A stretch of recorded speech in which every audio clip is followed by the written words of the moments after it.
Thousand Autumns, is a Meng Xi Shi novel. This is an audiobook made by fans for other fans. Disclaimer. The main couple of the story is made up of two men. If you don't like it, don't listen. Thank you. Remember, subscribe and click the bell to stay updated on all the new releases. Enjoy. Chapter 9. Chen Gong asked, "Why?" Shen Qiao explained, "I saw that they weren't bothered with you when you were trying to scrape together an acquaintance with them just now. Also, they stayed perfectly silent when we were present. So, it's clear that they are either guarded against us or unwilling to talk to us.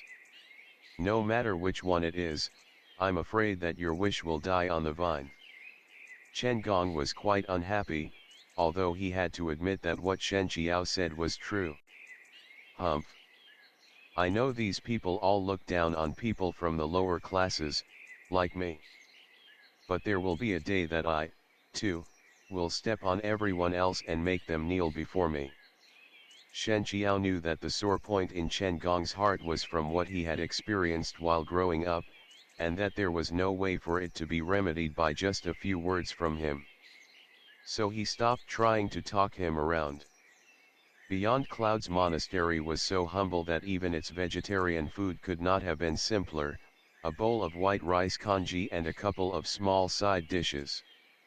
The side dishes were pickled by the monks themselves though and tasted pretty good. Shen Qiao ate rather slowly, but Chen Gong was fast.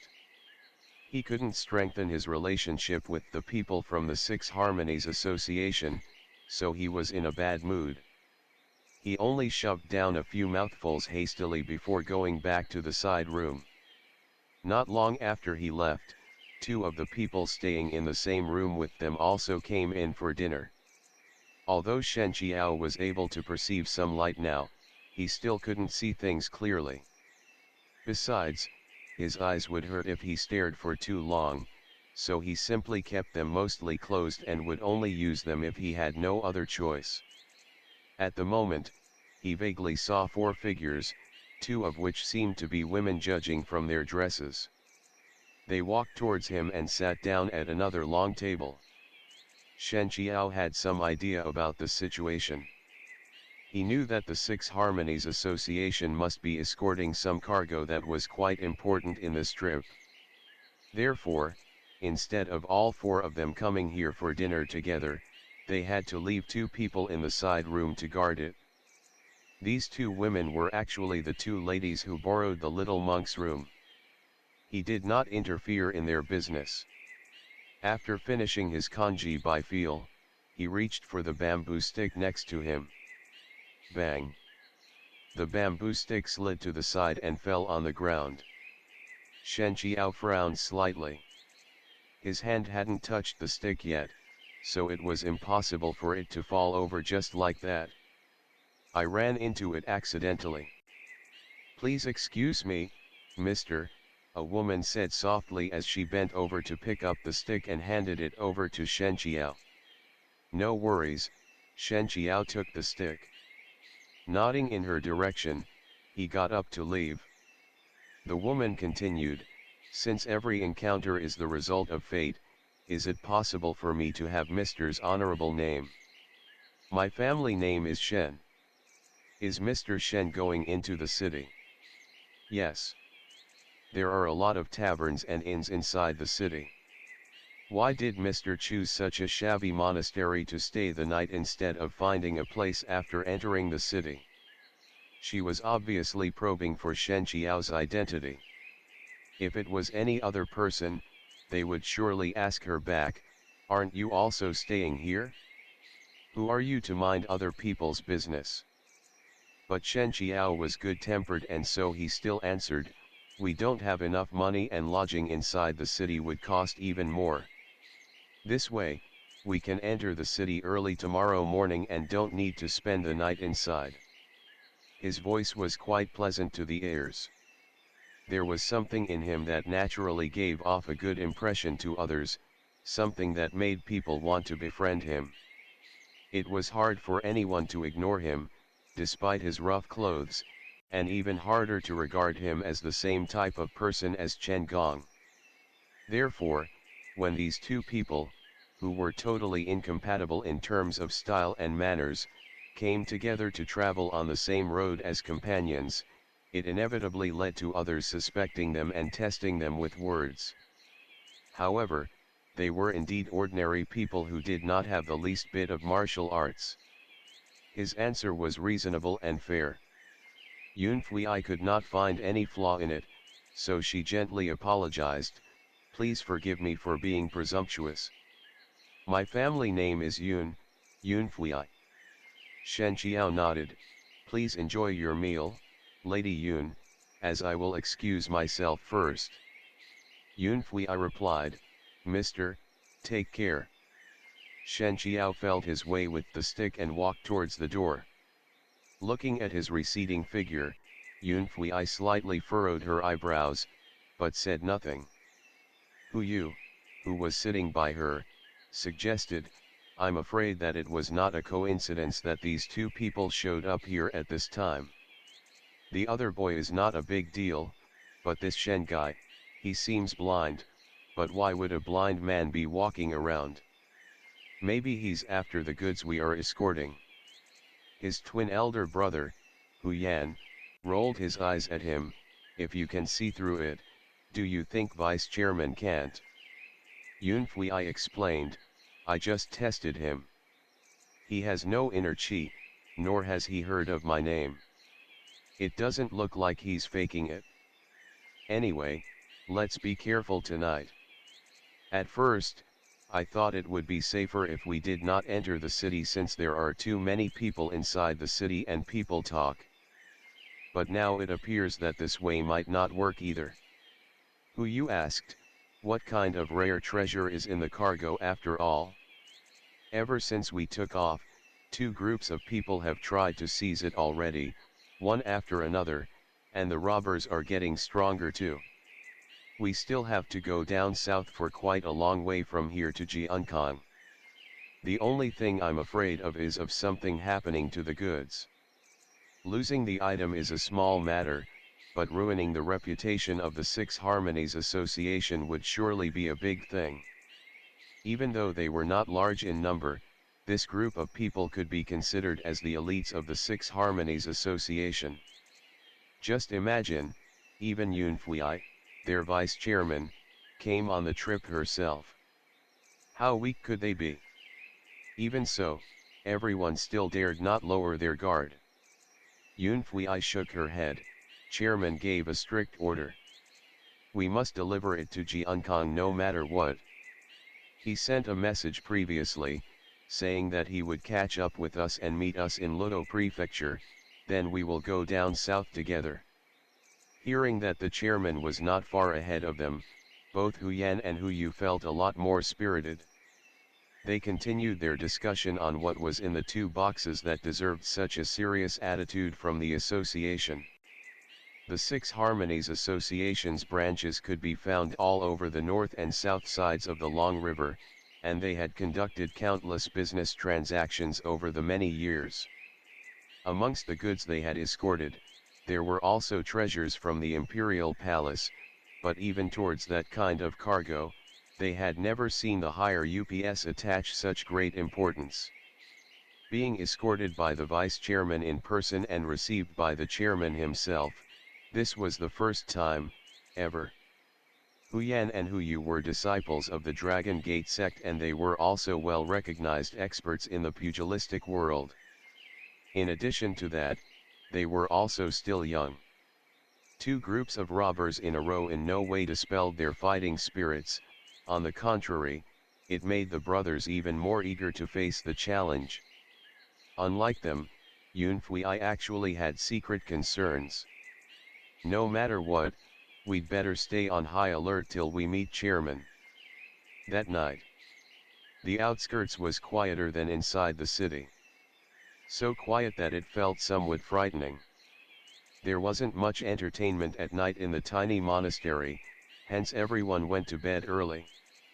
Other than the pair of brothers, Hu Yan and Hu Yu, there were also two hall managers of the Six Harmonies Association, both of whom exceeded the Hu brothers in martial arts. All four of them slept in the same bed with Shen Qiao. A lineup like this would still be considered impressive even in the scope of the pugilistic world. Chen Gong knew little of that world, but he was aware that all these people were quite something. In order to join the Six Harmonies Association, he tried every trick he could think of, hoping to worm his way into being friends with them by any possible means. However, despite his great effort, it was to no avail. They simply turned cold shoulders to him, attending to him only half-heartedly. They were actually kinder towards Shen Qiao compared to Chen Gong. After a few tries, Chen Gong became discouraged. He lay on the bed, his mind alternating between indignation and the thought that he was still not sincere enough. If he was to tell them tomorrow that he wished for nothing else but to join the Six Harmonies Association as a handyman, doing chores like sprinkling water and sweeping the floor, maybe they would agree then. A person would naturally find it difficult to fall asleep with a jumble of thoughts flying around in their head. Chen Gong tossed and turned a couple of times. Then, all of a sudden, he sensed someone from the Six Harmonies Association stirring next to him. Their movements were light and quick. Throwing on their robes and putting on their shoes, they disappeared at the blink of an eye. Chen Gong felt strange. He wanted to get up and take a look too, but a hand suddenly appeared from his side and pressed him down. It gave Chen Gong quite a start. Then he realized that it was Shen Qiao who had pinned him down. "Don't go out. Stay here," Shen Qiao said quietly. Chen Gong replied, "I'll just open a slit and peek between the doors. It'll be fine." Right after he finished the sentence, sounds of shouting and fighting came from outside. Nervousness as well as excitement seized Chen Gong all at once as he realized abruptly that he was again one step closer to the pugilistic world of his imagination. However, his hands had barely opened the door before his fingertips suddenly went numb. The entire door sprang wide open with a loud rumble and a wind swept in from the outside like a hurricane. There wasn't enough time for Chen Gong to move out of the way. He cried out in pain and tumbled backwards, his lower back hitting the edge of the bed, immediately turning his cry into a scream. But this was not the end. In the next moment, someone firmly grabbed him by his throat. The person gave him a light lift with his arm, and Chen Gong involuntarily flew up after him. With that turn changing his point of view, the scene outside the room replaced the scene of the inside. Chen Gong's eyes widened in terror, but he could not make any sound at all. By the time he had finally stabilized his feet with great difficulty, he heard someone laughing, "Third young master, aren't you stupid? A glance is enough to tell that this boy knows nothing of martial arts. He's not from the Six Harmonies Association. What's the point of catching him? What? He's not from Six Harmonies? Damn it! No wonder it felt so easy to get hold of him. So I caught a useless rubbish." The other broke out into curses and tightened his grip, causing Chen Gong to be inflicted by so much pain that tears started to stream out of his eyes. "It's over. I'm going to be killed." He realized this point and started to really regret not listening to Shen Qiao just now and insisting on going for a peek instead of quietly hiding inside the room. The pugilistic world was still far away from him, though death was now really close. A short while later, a sharp pain burst out from Chen Gong's neck, a sign that his throat was about to be crushed. But after a moment, the person who had wanted to kill him unexpectedly withdrew his hand with a sound of surprise and moved away. The pressure on Chen Gong was immediately relieved. He dropped to his knees and coughed incessantly, feeling weak from head to toe. When Murong Sun was about to kill Chen Gong, he knew that there was another person inside the room, though he did not take these two nobodies seriously. What he did not expect was that the other person would dare to make an opening move by sneak attacking him as he was finishing off the boy. The bamboo stick was light as a feather, without a single trace of inner chi attached to it. Murong Sun originally thought that he could easily catch it, but just as his hand touched the edge of the stick, it slipped away to the side in a strange manner, striking towards a crucial acupointment in his back. Murong Sun had no choice but to let go of Chen Gong and step aside to dodge it.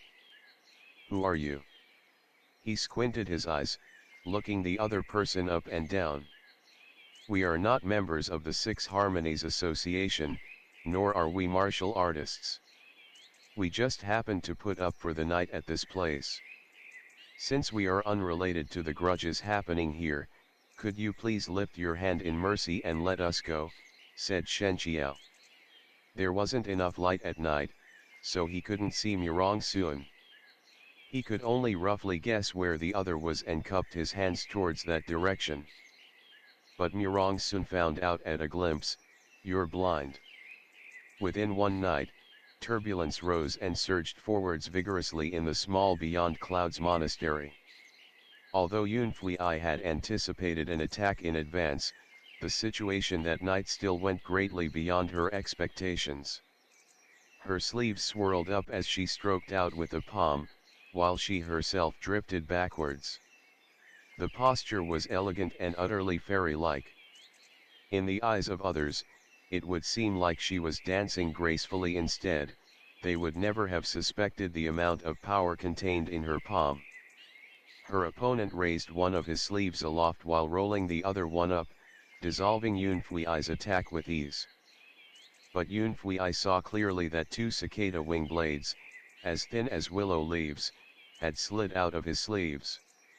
The light of the blades flitted by and disappeared soon after, along with the fierce energy created by her palm, which had also been dispelled before one could notice.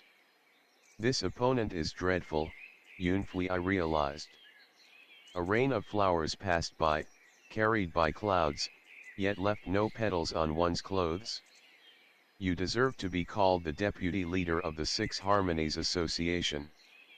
The outsiders all say that Yunfui is a woman and hence probably just a puppet. But I'm afraid those who said so never had the chance to experience Vice Chairman Yun's capability. Along with his words, a soundless stream of air rolled like a carpet towards Yunfui. Her face changed slightly. The calmness that had been on it when she was fighting with Murong Qin was no longer present. Her hands fluttered in the wind, creating palm prints shaped like lotus flowers. The inner chi carried by them rose straight up and in a flash, formed into a wall that was then pushed out flat. The two streams of air clashed with each other. Only then did Yunfui realize that the other person's inner chi had such rapidly changing, unpredictable forms. Much like needles, it would thrust in wherever it could find a gap, getting in through every opening. Right after her palm reached it, she immediately felt waves of cold drafts permeating into her flesh through the skin and then penetrating further, straight into her bones. It was already too late to withdraw her hands. The other person had clearly left her no chance to react. His inner chi pushed forward, layer upon layer, with one wave succeeding another like the tides of a river in spring. Since Yunfui had suffered some hidden injuries, she was reluctant to take it head on and drew back instead, despite knowing that doing so would leave her front open. By the time she landed on the ground, her chest was already feeling some tightening pain. A taste of blood welled up in her throat, but instead of spitting it out, she swallowed it as if nothing had happened. "Who are you, sir?" Seeing that Yunfui's complexion still seemed normal, the other person let out a sound of surprise, revealing some astonishment and appreciation. "Out of all the people in the country of Qi, only a few are able to take this palm of mine. You're indeed quite capable." "Who are you, sir?" Yunfui asked once again. The other person clasped his hands behind his back arrogantly and sneered, You and your men are now inside the territory of Qi and trying to transport Qi's items out of the country. Shouldn't the court of Qi give this some attention?